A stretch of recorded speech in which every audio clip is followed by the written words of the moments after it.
Hey there. Welcome to the Pine Island Experience podcast. I'm Joanna Anderson with my husband, Trygve. Each of our episodes will be conversations with fellow Pine Islanders. The goal of our podcast is to share with you our experiences, what we have found to be fun, and what makes the Pine Island experience so unique.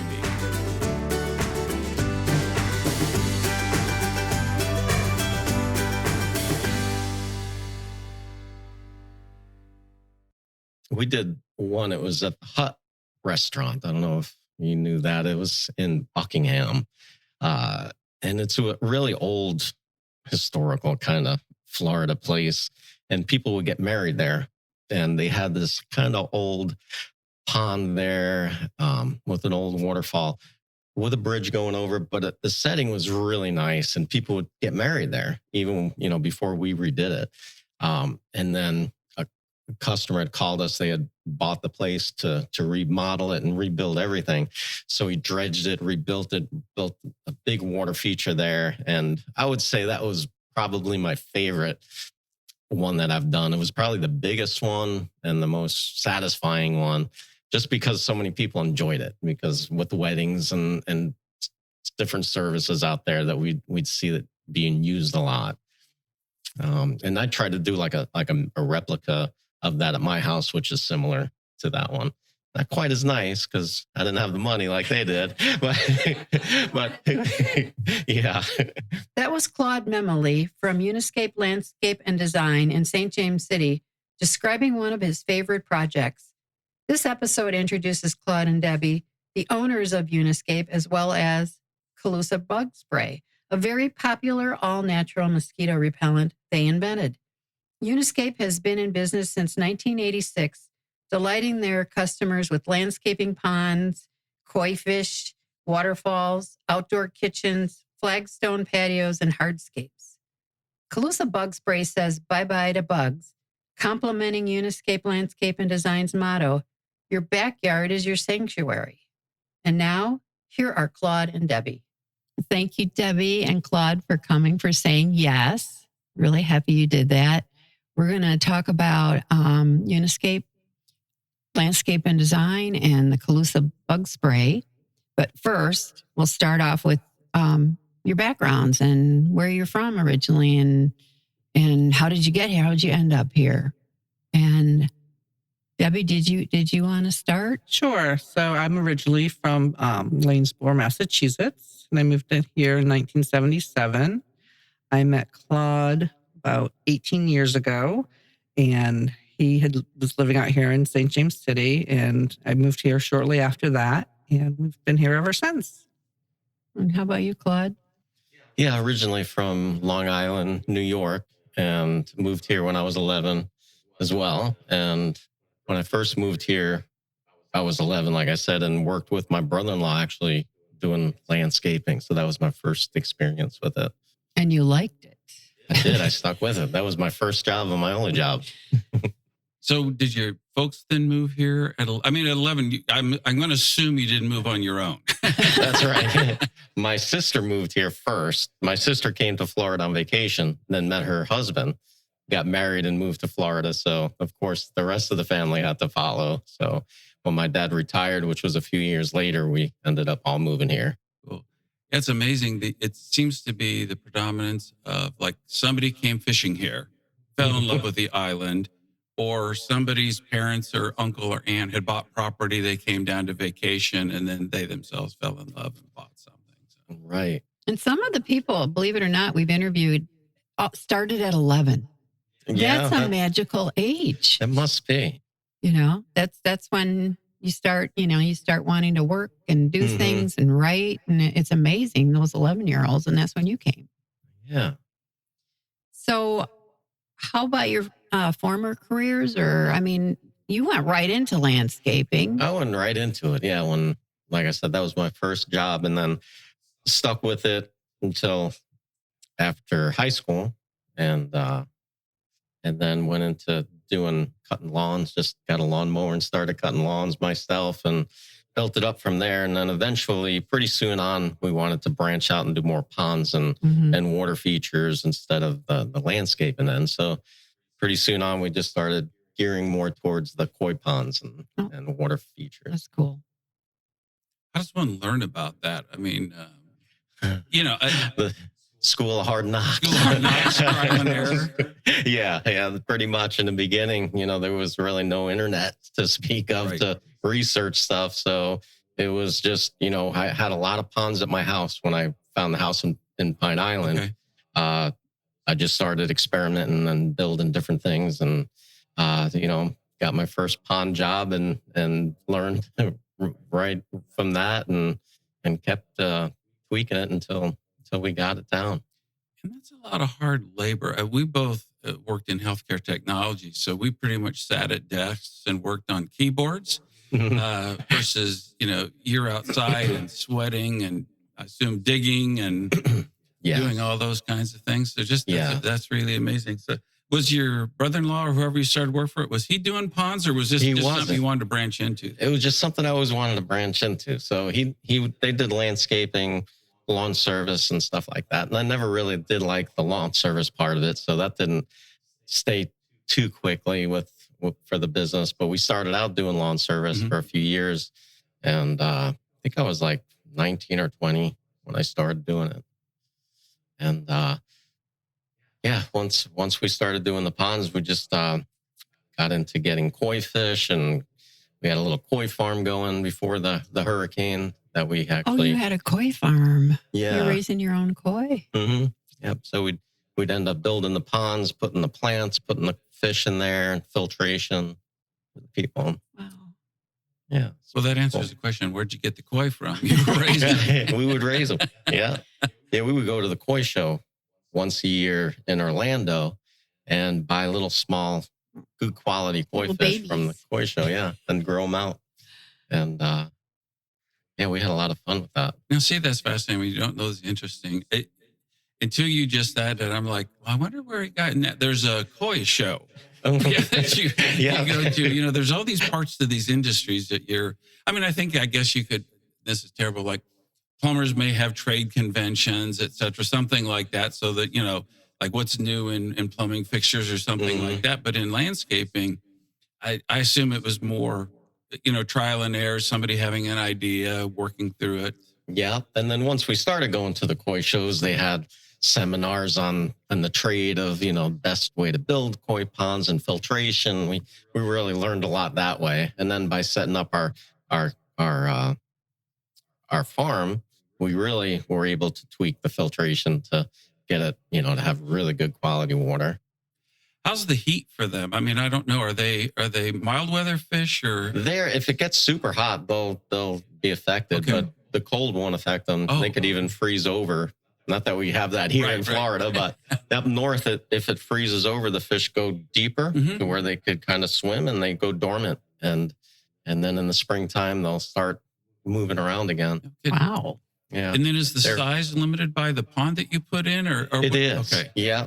And the water quality. Okay. Like not so much the size. We used to think that the size of the pond or tank would determine the size of the fish, but we come to find out that it's the water quality. So if it's a smaller pond, usually the water quality isn't as good with a lot of fish. But if you have a lot of fish and really good filtration, those fish will grow out of the size of the pond.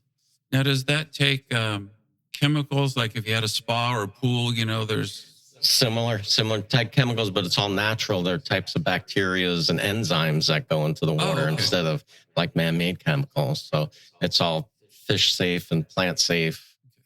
And is there a filter like a fish tank? Because I know I've killed several fish in fish tanks over my lifetime. Yeah, we use biological filters. So they're filters that have the bacteria that lives in these filter systems. okay. And that's what kind of naturally cleans it. So it's Similar like a to septic tank for koi. Exactly. Yeah. Yeah. And how long do they live? Can they live for a long time? They could. Yeah, they could live up to 150 years. Oh my gosh. Yeah, they could outlive us. You have to put them in your will, right? Yes, You have- people do. Yes. Oh my goodness, I didn't know you were going to say that. Oh, wow. They're so calming. I know. If you could keep them that long, that's pretty good. Yeah. If you could get them to that point. You're doing something right. Yes. But when we've gone places where they have the creeks and the koi come up because they want you to feed them, but They're just so beautiful and calming. Yes, they are. Yeah, very calming. That's what I really liked about it is just it's just natural color that's alive that you could introduce to your landscaping and just make such a difference. Tranquility and everything. And if any of those ponds, they come with waterfall, I assume it has to have some level of variation so you They get do. the calming nature of the water Yep. dripping. Like waterfall that aerates the water, and we add diffusers with compressors that diffuse the air to add oxygen to the water. And some people that are really into the koi fish, not too much waterfall. It's more like filtration and aerators, and they don't want to distract from the water. They want it pretty calm to see the fish underneath. Yeah, makes sense. And do they like light? They do. Oh, they do. Natural light is the best, and that brings out their color too. Oh, I didn't know that. The fish, yeah. Like we had them inside to keep them out of the elements and predators and stuff. So our farm was all kind of inside, under cover, so we could keep the rainwater out and kind of regulate it a little bit more. But it's actually better for the color of the fish for the natural sunlight. Well, who are their predators? Oh, they have those fish I see on your, or The herons. birds I see on your wall. With the little bills? They actually attack a big koi? Well, we have big do. herons out here. Oh. They're very Like big. the great blues or Yes, whichever? those are the blue ones herons. that. Oh. And cranes, otters are another predator. I didn't think otters could be mean. Really? Oh, yeah. They're like the worst. Oh, the otters. no. Yeah, if you have otters, they could wipe out your whole farm, really. Wow. And there's other birds. What was that one bird that was at our pond? That the night herring was out there too. So yeah, you want it deep enough where the birds can't affect them. Like 2 foot and deeper is probably the best way to go. If they're too shallow, then they could get pretty well taken out. So it's almost like the shore birds that we see feeding on the beaches and stuff that everybody wants to see. Then the same really is replicated over to it's the same kind of feeding environment that you're recreating? Yeah, exactly. Wow. Now, in terms of size, I mean, smallest to largest, like in terms of, so it gets a little bit more complex, but same principles. But how big have you gone and how small have you? We've got them when we get the fish initially. Well, they're small. They're probably 2 inches, maybe 3 inches to start. And then we grow them out to like 6 inches to start selling them and using them. And they'll grow like 18, 24, 32 inches. I've seen them. 32, wow. Yeah. Big koi. The koi farm, the koi shows that we used to go to get the fish, they would actually show the fish.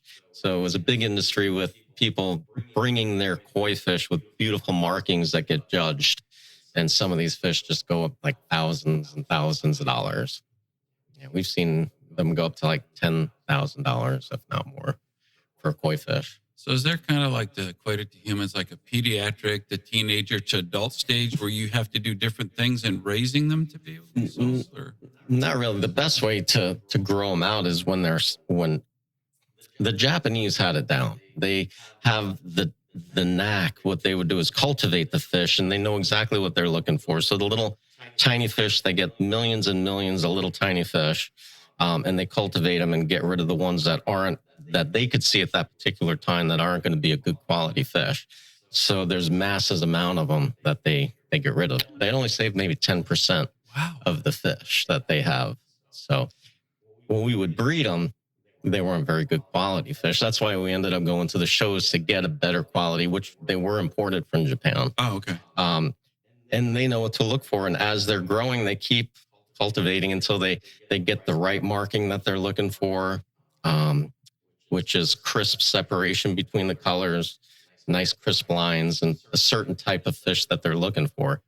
And then they sell them for a high dollar that way. Whereas here in the United States, like what they call the Domestic koi, they're just, backyard breeders that grow them and have, fish that most people have in their koi ponds. Okay.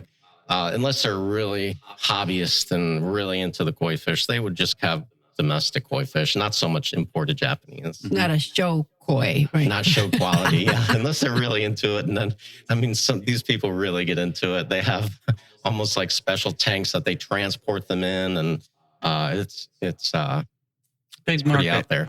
Big Yeah. market for it. I can see why. Talk a little bit about scale of the project. So somebody says wants a koi pond. Is that like a small corner on their property, or have people come and said something like the whole backyard is to be this like intricate, like water park kind of thing? Pretty much both. Really? Like we do small ones where people have a few goldfish that they want to put in, and then bigger, more elaborate with bridges going over that they, want bigger koi areas. So we, some of them we build like a swimming pool, and we've converted people's swimming pools too into koi ponds. Really? Yeah. Yeah. Wow. Yeah. They like their koi. They do. Well, you offer a lot of services besides ponds and Yes. waterfalls, but it sounds like could this possibly be your favorite service? It is our favorite part, and stonework that goes with it. Like we do a lot of stone patios and flagstone work, and any kind of hardscape with rock. We do more so than regular landscape installations. We still do it. Like when we build water features and ponds, we'll do the landscaping around it, and we do landscape jobs as well. So, but our forte, I think, is more like the rock work and koi ponds and water features. And the outdoor kitchen I was reading about. That must Yeah, be very we do popular outdoor here. kitchens. We do outdoor lighting. Oh. But the water features are your favorite. That's the They most are. challenging too. Yeah, they are. Yeah. I think, They're the most rewarding. I think it's because every project we do is different. There's no two alike. And even like with the landscape design and installation, he does a lot of the design Mhm. and then the installation also. But you listen to people. I read in your reviews, that people said, well, they listened to me, which is really important. So you talk to them and see what they want, and then you Yes. design it. Yep. So, a lot of times I'll see what they're looking for and what their achievement or goal is for the final project. And then I'll design it and throw in my ideas and see, what we come up with. And we present it to the customer with usually a 3D design, and then we'll go from there and Oh. tweak it and get it to the way we Do they want know it. how much work might be involved in maintaining it, or isn't it that hard to maintain? It depends. Now, the koi ponds themselves, if you have the right equipment and filtration, they're really easy. Plus, we offer maintenance Oh, good. too. So we have a maintenance division that when we build koi ponds, people don't want to do anything. They just want to feed their fish. So we'll maintain them. We'll bring them fish food, and they all they have to do is enjoy the fish. Oh, wow. That's nice. And really, if people want to maintain it themselves, we show them how to do it and what to do to maintain it. And it's fairly simple. It's not. It's like almost maintaining a swimming pool, Which can be difficult. but no chlorine. Can it, honey? Yeah, we could skip over that. Is it special food? Or, I'm thinking of the Yes. old flakes that you used to get in the little, it's like a yellow plastic brown container kind of thing. Yeah, I'm glad you asked that, because fish food is really important. Because regular fish food and the more inexpensive fish food that people feed their fish actually pollutes the water and gives a poorer quality of water. Some of them we've even seen like oil slicks on top of the water Oh, no. after they're feeding the fish, and the ponds are getting real dirty. And then we asked them what type of fish food were they feeding, and they would show us different brands. And by going to the koi shows, different distributors of different fish food, they have actually science dieted this food to the least amount of food that the fish would need, and the most amount of nutrients, and the least amount of waste that the food that the produces, fish yeah. produces. And just by changing the fish food at my koi pond or farm at the time, we were cleaning the troughs out like weekly. And once we changed the fish food, it was like every 6 months we would clean it. That's how I was drastically going to say, 'cause then different. that rolls into the filter maintenance and whatnot. and Exactly. Bacteria being able to address it. Yeah. Okay. Yep. So it makes a big difference. That's amazing. Yeah. Yeah. So the fish food comes from Japan. It's Of curry. course. Yeah. I knew you were going to say that. Yes. But all of our customers use that fish food. Yeah. In fact, we won't maintain them unless they use that particular fish food, because it does make such a difference in the quality of the water. Well, you would hope after the investment, and Mhm. if you're serious about it, you would want to feed it the right. I mean, to buy the fish only to have them like not survive or something, and then have to buy more fish, etc. Or and I'm sure the enjoyment is excellent, but let's be honest, maintenance isn't the most fun thing that you do in your life. So if you can do like a better quality, like you spend a little bit more up front to save down with the cleaning and the maintenance time and those things. Yes. Is there an installation that you had the most fun with over? Because I know you started at 20, so you've been doing this a while. You must have some installations you're especially proud of. I'm sure they're all beautiful, but I do. I have some good ones that we did one. It was at the Hut restaurant. I don't know if you knew that. It was in Buckingham. And it's a really old historical kind of Florida place. And people would get married there. And they had this kind of old pond there with an old waterfall with a bridge going over. But the setting was really nice. And people would get married there, even, before we redid it. And then a customer had called us. They had bought the place to remodel it and rebuild everything. So he dredged it, rebuilt it, built a big water feature there. And I would say that was probably my favorite one that I've done. It was probably the biggest one and the most satisfying one, just because so many people enjoyed it. Because with the weddings and different services out there that we'd see that being used a lot. Nice. And I tried to do like a replica of that at my house, which is similar to that one. Not quite as nice because I didn't have the money like they did. No.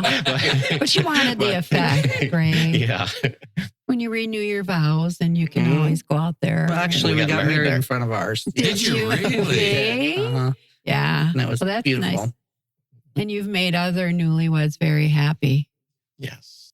So what advice would you give people that are thinking of this before they call you, or maybe when you go out and talk to them? Is there advice before they?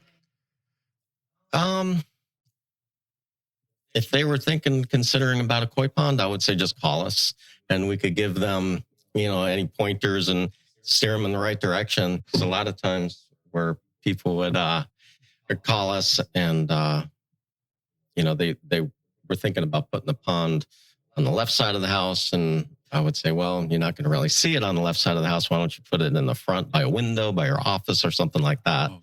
So you can enjoy it, right? Yeah. And then, if they know what they want, then definitely I would love to hear what they had to say. Mm. And we do a lot of water features on pools too. That's another thing that. Oh, with the stonework or the rock work and stuff. Mm-hmm. That adds a lot of value too. And it's nice. They're beautiful. People probably sit out by their pool. We have a friend that's every day she sits out by her waterfall in her pool. Yeah, pools are nice, but I think that the feature, the rock feature, whatever, it just really moves it up to the next level. It does. It's done well. Yes. Almost feels like you're swimming in a lagoon. Yeah. Mm-hmm. That type of pool. Another calming effect. Yes. People need that these days. Yes. Well, I think it moves it, at least in my mind, resorts tend to have those. Right. Definitely. And we do a lot of commercial work too with fountains and anything like what you're saying. A lot of the homeowners associations, we do a lot of their water features. Oh, right. Entrances and whatnot. Mm-hmm. Yeah. We could use something at the end here in La Rotunda and to build there, that big circle. Yep.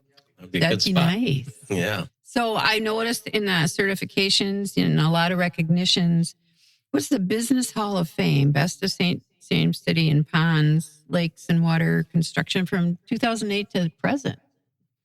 That's Right. wonderful. Yeah, that's an award that we've been getting since that year for ponds and water features here. Congratulations. Thank you. It's nice to know that you're appreciated. Yes, it is. Do you have any plans for the business for what you want to do next with Una? Yeah, in the future. Well, it was starting. We actually lost our koi farm in the Hurricane Ian.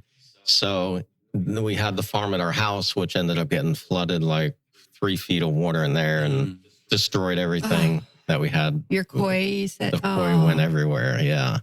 And so now we salvaged some of the containers and we brought them to our shop and in the industrial park. And we're going to start the farm there, which is higher ground now. And we just decided to move it to the shop. So we're in the process of that. So I'm thinking within the next year, we should start getting some koi fishing again. Oh, go back to Orlando.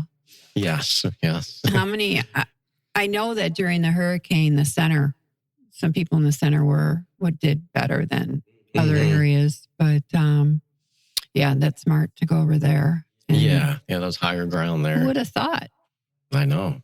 Yeah, we were here 30 some odd years, never got an inch of water in the house. Went through Hurricane Charlie and all the other hurricanes. Never even thought about it. They said storm surges, but we never experienced it. And then do we want to talk about the Calusa Bug Spray? So Calusa Bug Spray. So, of course, we have the landscape company. So the mosquitoes were so bad. We were almost killing ourselves with DEET. And I was like, we have to figure something out. If, we have all our employees out there working in the heat and bugs every day. So I think it was in 2017 is when I started playing around with a formula. It's all essential oils. I'm a doTERRA representative, and that's how I kind of got into it. And then I think it was Hurricane Irma came, and I don't know how it stirred up the weather, but the product, I had to double the essential oils that I had in there to begin with. Oh. So ours is 33% essential oils, and the rest is coconut oil and water.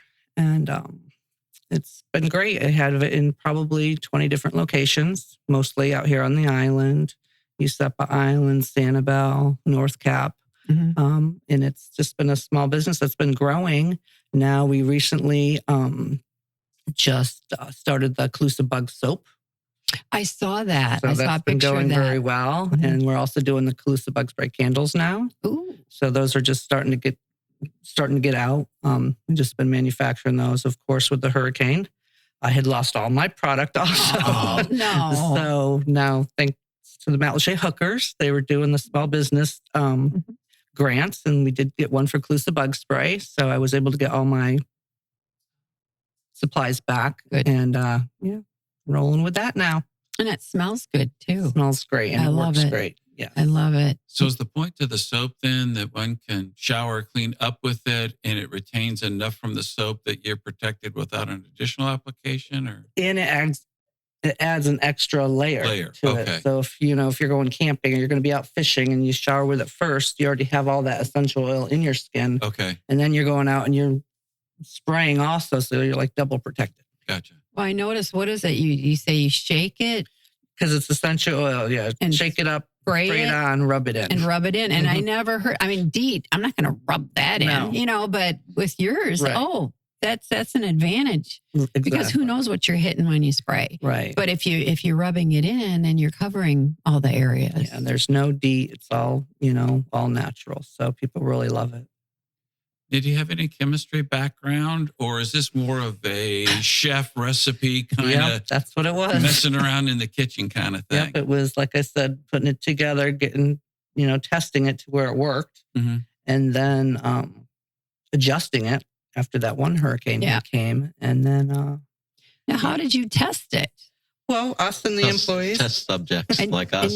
And the subjects knew, no, I'm not getting bitten. And our employees, we have 9 employees, we did. We'd send them out with bug spray. Does it work? It doesn't work. We live on Pine Island, so it's like if you can control it here, you can control it anywhere. Well, that's true. And your team's going to tell you if it's working or not, right? Definitely. And so they must and I love assume it. they were all willing participants. Definitely. And you can go up to any one of them and they have it in their pocket. Yeah. Yeah, I saw one of your reviews on that was they had bought one bottle and they said, we're going to get a case now. That's they how do. much And they people loved buy it it. by the case. They do. Now, how many iterations did it take? Did you have some initial success and then some initial failures, or did you get some success and then said, okay, what do I need to do to, other than the Irma adjustment that you made, but kind of the original That was development? the only adjustment that I really needed to make. Okay. And it's the same thing as doing the soap and the candles. It's getting the right amount that you need to add for it to do its job. So, and that's the same thing. It's just practicing getting to the right amounts. And does it affect them the same? They're attracted to carbon dioxide, I believe. Is it somehow clouding their ability to track the carbon dioxide when we exhale, or do you know what the repellent effect is per se, or it just works? Yeah, it just works. Interesting. Now you said I love your Instagram. Those pictures are beautiful. Do you take those pictures? We do take most of the pictures. Oh, they're gorgeous. But you had like a female mosquito and a male mosquito, and you said the females, is it the male or the female? It's the one that female. Yeah, likes blood, and the male doesn't, which I found that fascinating. Yeah. Well, what's up with that? That's where the out for blood came from. Oh, I didn't know that. But yeah, I love your Instagram. Thank you. And then you have a lot, and I imagine that cartoons are coming from you, Claude. Yes. Well, how did I know that? With the cartoon, those 2 videos are great that you did. You. Now for purchasing, I've noticed there's places on Pine Island you can purchase it. There is. And then can they go to Doug Taylor Circle to purchase it, or is it no? That's not a retail business outlet. No. But they can go online. They can go online to calusaBugSpray.com. Okay. They can order it right there. And then, like I said, it's at many of the shops out here on the island, and they're all listed on the website also. And then you've been making it for 3 years? I can't remember how many 2017. years. Oh, quite a while. Time flies. Yeah. And that was during COVID and yes. Yeah. But yeah. You had a lot of time in your hand during COVID to experiment. Yeah. Well, I think I read it's good. Is it good for no-see-ums too? No-see-ums Yes. too? Okay. Yes, for no-see-ums We hate also. those. I know. We do too. That seems to be worse than the mosquitoes at times. They are. But we didn't know when we first moved here, we were coming on weekends. And one of the first evening strolls we took, we're walking down this parkway over there and we're going, ow, ow. We did not know what was hurting our skin. We ran back to the house. We did not know what that was. Yeah. You couldn't see them. No, exactly. Good thing from the pictures I've seen. I'm glad you can't see them. Looks like all jaws, like mouth of a little tiny bug. They hurt. They do. But and he's way more sensitive than I am. So we had installed no-see-um screens right out back. Yeah, well, they don't work as well for you. But no, that's good to know that your bug spray will work. Oh yeah, the no-see-ums are bad. Oh. And the mosquitoes this past week, I've seen them. So many of them. I don't know. All of a sudden, they started With coming the rain, out. Yeah, it must have been the rain. I don't know. But no, that's good to know about that. How about just Pine Island? What are your favorite places where do you like to go on Pine Island when you're not working? Other than your koi pond, I mean, it'd be hard to leave your outdoor. Stay home. We do stay home. We do like to bike ride, though. Oh, we do a lot of bike riding and just going up and down the island. Mm-hmm. Tropical Point, of course, is a beautiful place to go. The best sunrise. Yes, I take my bike there every day. Yeah. But we frequent pretty much every place on Pine Island. We always try to support our local businesses on here. I don't leave the island that much at all if I don't have to. I like to stay on island. Unfortunately, all our work's not on the island. Yeah, so, you have to go. So we travel. We go up from Sanibel. That's where we're working now. And then up to Punta Gorda way, Stero. We don't go to Naples. But yeah, we travel pretty far. Sarasota. Sarasota. Inglewood. Area. Yeah. That's huge. Yeah. Salt Lake. Yeah, all Lake County and Charlotte. Okay. Wow. Is Sanibel mostly rebuilding stuff, or is that actually somebody They're rebuilding? new? Yeah, it's in pretty bad shape. Like going there, it takes a couple hours to get there because of the traffic and all the workers and contractors that are going there. It's mostly just that. Yeah. All the traffic is just rebuilding. There's so much rebuilding out there. Pine Island was devastated. Matlacha was devastated, but Matlacha was a small area. Yeah. If you like Sanibel is just miles and miles of that same devastation. So yeah, they got a lot of rebuilding to do. Yeah, we're working there. at the shopping center out there right now at Periwinkle Place, redoing our water features that we have. Oh, okay. Yeah. Yeah, that's the nice shopping.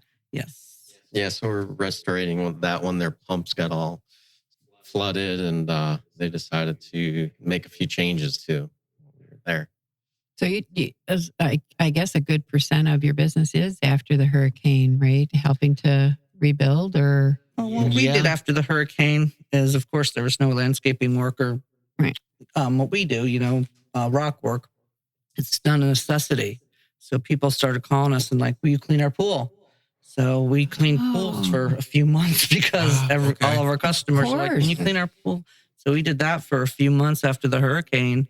Yeah, and people had like fish in their pools and a boat just in from their the tide. pool. Or, Yeah. And still, even till now, people are just not ready for landscaping yet. They're still working on the inside of their homes. You know? So, we're just patiently waiting for the business to pick back up. I think us with a lot of businesses have noticed a big decline in business. And it's led us to have to lay off a few employees. And we're just, taking day by day and things are starting to pick up now. People are coming back. They're getting their homes done on the inside. So now they're able to call us to do work on the outside. Well, some people didn't come back last year. I don't think. They haven't even been here They yet. didn't want to, but I think you'll see a big change this year. Yes. But to your point, I mean, there's still roofs that need repair, and Yes. We just finished our house last week. It's amazing how many tarps you still see on the houses I know. out there that still need roofs. Well, and we just had that painted. It Yeah. took this long. It's almost a year. Yeah. Yeah, because our cupola left us, Oh, it did. and then some water came in that way. Wow. Yeah, who would know? No more cupola for we had us. a friend from Did England. away with Yes. it? Yeah, that's probably better. Yes. Yeah, we had a friend from England reach out and say, "How's it going?" I said, "Well, we're doing okay." But I said, if you're talking about, to your point, Matt Lachey's still devastated with homes falling into the water. And I said, there's still roofs in need of repair. But, on the outside, nobody understands the demand for contractors. And plus, at least, I agree with you about supporting local businesses, but I also want to use contractors that I know and trust. Right. Kind of thing like that. So you don't have a pool of a couple different hundred contractors, at least in my view, Right. that you can use. You're down to a pool of 5 to 10 that you can use. And everybody seems to know who the good ones are. Exactly. And so you queue up to get that work done because it is your home. Some of the service vehicles are the company vehicles and personal, or Mainly it was our personal vehicles. Luckily, we had to service and work vehicles at the shop. okay. And luckily we did, because when the day after the storm, we made our way to the fire department.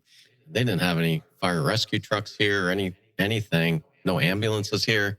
We ended up cleaning our box trucks out and donated them to the fire department to sweet. transport people off island. And then after that, they used them to distribute water on the island until Supplies. they were able to get some of their vehicles back in. Oh, that's great. You were able to do that. Yeah, that was worked so out well. nice. See, those are the kinds of things, in my opinion, that really need to get out, because you guys donating the trucks for the right reason, and other people were coordinating medical supplies and opening a clinic. And there's all these great little things. And I know it's easy to, these communities, we all bond together. But there's just all these unknown contributions that have really made a tremendous different impact to the island. And I know they were bringing those Army meals. MREs were coming down the street. Somebody got Papa John's to get delivered into neighborhoods while people were cleaning the homes.